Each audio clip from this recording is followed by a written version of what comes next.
It was a crisp morning in Milan, the year 1494. The sun barely pierced through the high arched windows of my workshop, casting long shadows over the cluttered tables. Paintings, sketches, mechanical devices, all things that spoke of my mind's ceaseless desire to unravel the mysteries of the universe. Yet there was something different about today.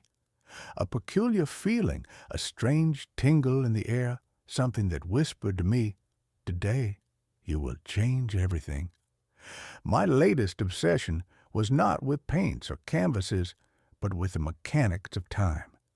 Time, that mysterious force that governs us all. Who could truly understand it? For years, I had been fascinated by its flow, its regular rhythm, and the way it slipped through our fingers, never to be recaptured. I had studied everything I could about clocks, gears, and the movement of celestial bodies, but the idea of manipulating time itself was beyond anything anyone had ever dreamed until, of course, Day.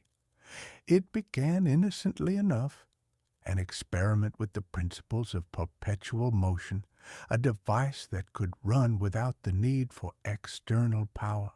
It was a dream I'd nurtured for years, a challenge that had taunted me like a prize just beyond reach. My mechanical genius had birthed countless machines, some functional, others, like my great equestrian statue, never completed. But this time, something clicked. I had designed a simple device, a small ornate contraption, a time port, as I would call it later. It was a series of rotating gears within a bronze frame, shaped like an intricate clock, yet completely unlike any timepiece I had ever crafted. The design was based on a concept I had derived from the movements of the planets and the mathematical proportions I had studied in Vitruvius's writings. If I could master the motion of the stars, surely I could control the motion of time. As I turned the final screw and connected the last link of the mechanism, I felt a sense of triumph, but also unease. A machine meant to twist the very fabric of time itself. It sounded too fantastical. And yet it was here, in my hands. With trembling fingers, I activated the device. At first, nothing happened. The gears spun with the expected rhythmic precision, and the bronze frame gleamed in the dim light of my workshop. But then, as I looked into the small glass window of the time port, a strange thing occurred. The air around the machine began to shimmer like a mirage, swirling in hues of gold and silver.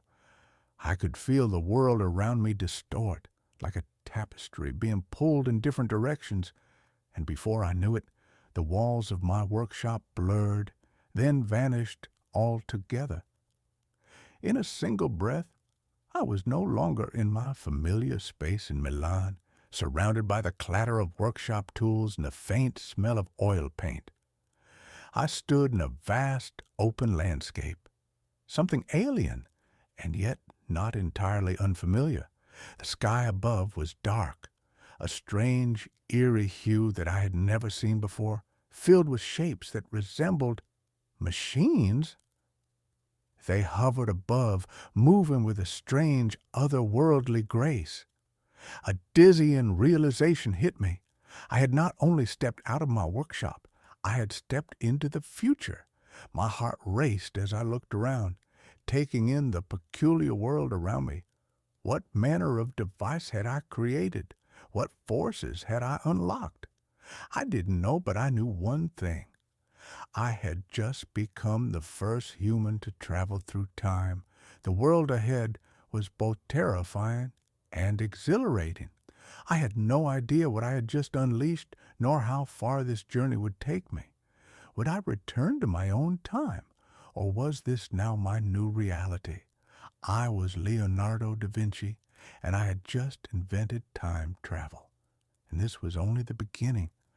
I stood in a strange alien world, completely still as the realization of what had just occurred washed over me.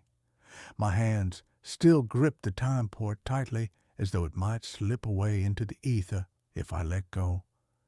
The air around me was thick, heavy with an unnatural hum, as if the very atmosphere vibrated with the pulse of technology. I could hear faint, almost imperceptible sounds, voices, machinery, the distant hum of something larger than anything I had ever conceived of. Before I could make sense of it all, a shadow loomed over me, and I instinctively stepped back. I had not yet seen a single human in this world, and it was the machines above that held my attention. Floating in the sky like great steel birds were enormous structures. Ships, I presumed, but unlike any ship I had ever seen. Their forms were sleek, metallic, and impossibly vast, their movements fluid as they glided silently through the air. Then a man's voice broke through my reverie. "Who are you?" I turned, startled, to see a figure approach. His attire was unlike any fashion I had ever seen. His garments were simple, yet looked woven from some sort of shimmering material, and there were no visible seams or fasteners. He had a calm, knowing expression, and his eyes, deep and piercing, held the weight of years beyond mine. I am Leonardo da Vinci," I stammered, struggling to find the right words. "And I come from the past."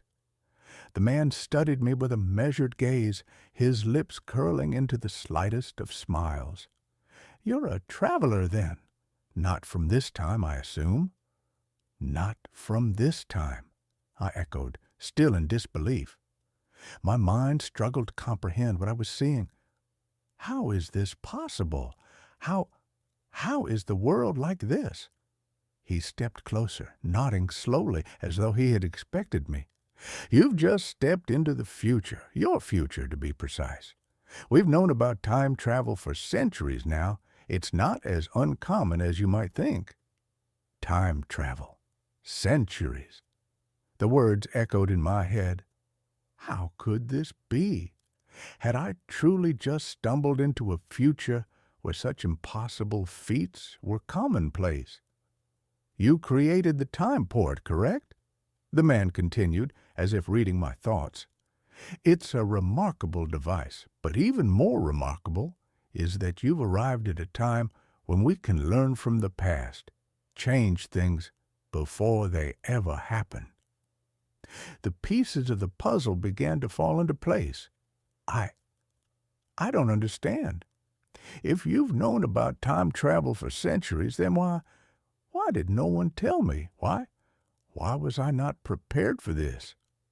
He tilted his head, his eyes softening. "Because, Mr. Da Vinci, the timeline you've traveled to isn't yours to change. It's one of many. A branch of the world where your inventions and ideas led to something beyond what you could have ever imagined." I took a step back, my thoughts racing. But if I am in the future, how far have I traveled? What century is this? The man looked up, his eyes scanning the horizon as if measuring the sky itself. "It is the year 2365. The weight of the number nearly crushed me. I had leapt nearly a millennium forward in time, to a world where technology and knowledge had far surpassed anything I had ever dreamed of. It was unfathomable. In my time, we were on the cusp of new discoveries, but we had no notion of what might come next. And here I stood, in a world where time travel was but a fact of life. "Come with me," the man said, and without another word, he turned and began to walk toward a building that seemed to shimmer in the light, its shape twisting and changing as if it were not entirely fixed. It was a building made of glass, steel, and what looked like light itself. Floating above the ground, held up by a series of hovering devices. I followed him, unable to speak, overwhelmed by the vastness of it all. My heart raced with a mixture of awe and fear. What was I about to learn? What had I already seen?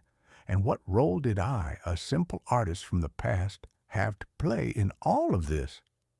We reached the entrance, and the man stepped aside to allow me to enter first. Inside, I found an array of screens and consoles, all seemingly alive with data. Holograms danced in midair, displaying complex equations and star maps. People walked past us, their faces hidden by the soft glow of their headgear, each person absorbed in their own world of virtual reality, as if the physical world had become secondary to the digital. "Welcome to the Nexus," the man said, gesturing to the space around us. "This is where history is written, where the past, present, and future converge, where time travel is just the beginning." I stood there, silent, feeling both out of place and strangely at home. I had always believed that knowledge was the key to understanding the universe, but here knowledge had become something far more profound. It had become a tool, an endless source of power. And for the first time in my life, I realized that my inventions, my ideas, everything I had strived for, might have led to something even greater than I could have ever imagined. "What is this place?" I asked, my voice barely above a whisper. "This is the future of humanity," the man replied. "And now, Leonardo da Vinci, it is time for you to see just how much you've shaped it." As I stepped deeper into the Nexus, I could feel the weight of history pressing down on me, but also a strange sense of hope. Perhaps this journey would not only show me the future of mankind, but would give me the chance to correct the mistakes of the past. I had invented time travel, and now I would become a part of history in ways I could never have imagined. The world ahead was mine to explore. But what changes would I make? And how would they alter the course of the Renaissance, the scientific revolution, and even the very future of humanity itself? Only time would tell.